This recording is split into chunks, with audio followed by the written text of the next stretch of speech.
The progress and execution of plans have been swift, with clear communication and adherence to commands.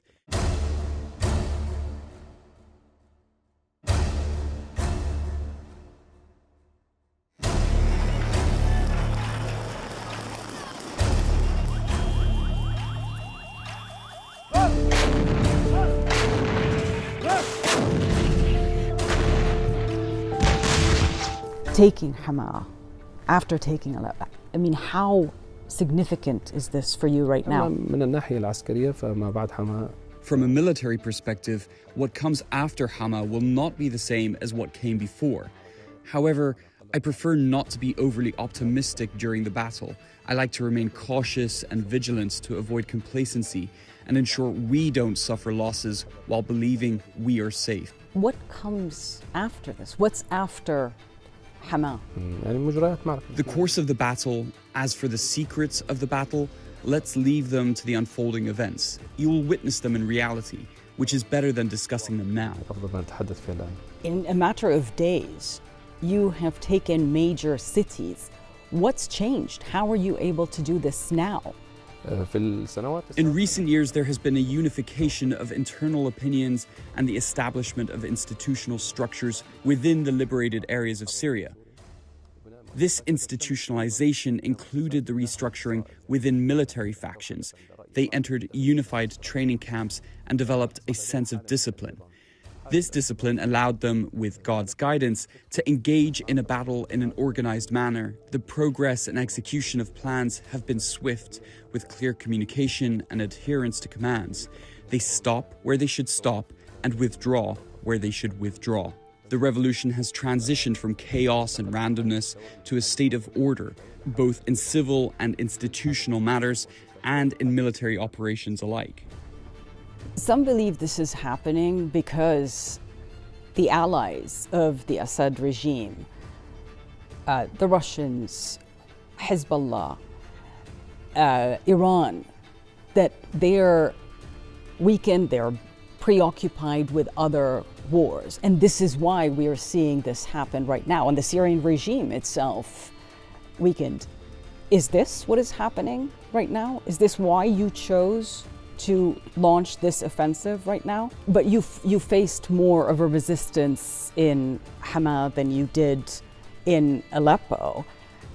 What do you think happened? Why did the regime withdraw like it did? The seeds of the regime's defeat have always been within it. It has been effectively dead since that time. However, the Iranians attempted to revive the regime, buying it time, and later the Russians also tried to prop it up. But the truth remains, this regime is dead. In the last year, it seemed like Bashar al-Assad survived the war. He was welcomed back into the Arab fold and on the world stage. The Arab countries' evaluation of the situation was mistaken. Some Arab countries try to separate the regime from Iran's project. This is impossible. Even if the regime wanted this, it can't implement it. It's a subservient relationship. Iran can disengage from the regime, but the regime can't. To describe the regime as victorious is deeply unjust to the many children, people, women subjected to rape in prisons, displaced individuals scattered across the world, those drowning in the seas, and those living in tents on the borders of other countries. What kind of victory are we talking about? In the past, you have talked about strict Islamic rule. Is that still the plan? People who fear Islamic governance either have seen incorrect implementations of it or do not understand it properly. We are talking about something that aligns with the traditions and nature of the region. The most important thing is to build institutions. We are not talking about rule by individuals or personal whims. It's about institutional governance.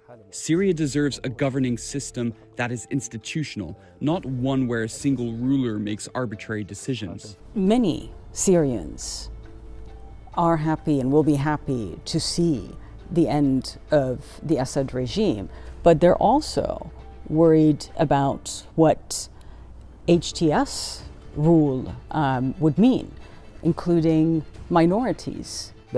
No one has the right to erase another group. These sects have coexisted in this region for hundreds of years, and no one has the right to eliminate them. There must be a legal framework that protects and ensures the rights of all, not a system that serves only one sect, as Assad's regime has done. You know, listening to you speaking, you've gone through quite the transformation. Once an al-Qaeda leader, your group has had affiliations with al-Qaeda, with ISIS, and now you are projecting this image of a moderate leader and a moderate group. What is HTS right now? Hayat Tahrir al-Sham is one of the factions in the region, just like all the others. Now we're talking about a larger project. We're talking about building Syria.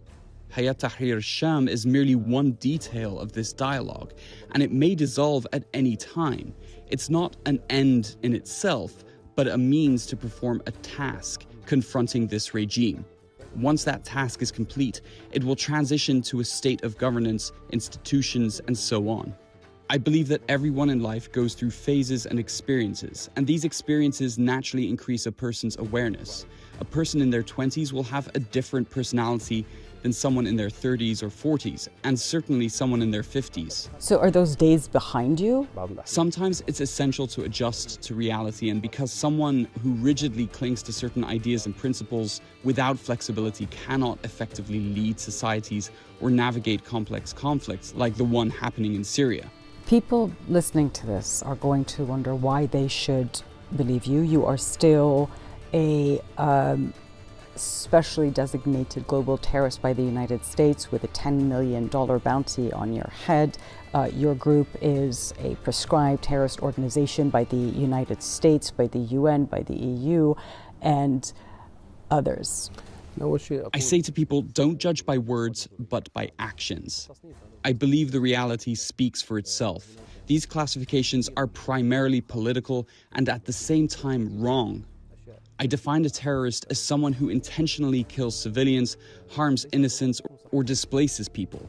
If we're being honest, many of the wars waged by major powers in Arab, Muslim, and even non-Muslim countries have involved the deliberate killing of thousands, the destruction of homes, and the displacement of millions. Even the regime itself is guilty of such actions. But the US and others would say is that you were parts of groups that did exactly that. Personally, I have not done these things. The situation must be understood in its historical context. There was a massive war in Iraq that deeply stirred people's emotions, prompting many to go there. The circumstances of that war led people to various places, and my path led me to one of those locations. Given my level of awareness and my young age at the time, my actions evolved to where I am today. I didn't go to Iraq with those intentions. I went to defend the Iraqi people. When I returned to Syria, I didn't want to bring what happened in Iraq into Syria. That's why there were disagreements between us and ISIS. People would be wondering why you've agreed to speak with us. What is happening in Syria is significant for the entire world.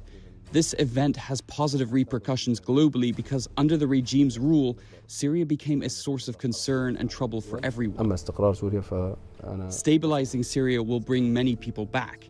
Today, in the liberated areas, about 1/3 of the population lives in camps, approximately 1.5 million people.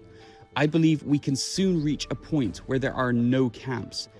With the rehabilitation of the liberated areas, people will return to their homes. Many refugees in Turkey will likely return, as will a significant number of refugees in Lebanon and Jordan. Even refugees in Europe may return to rebuild their country.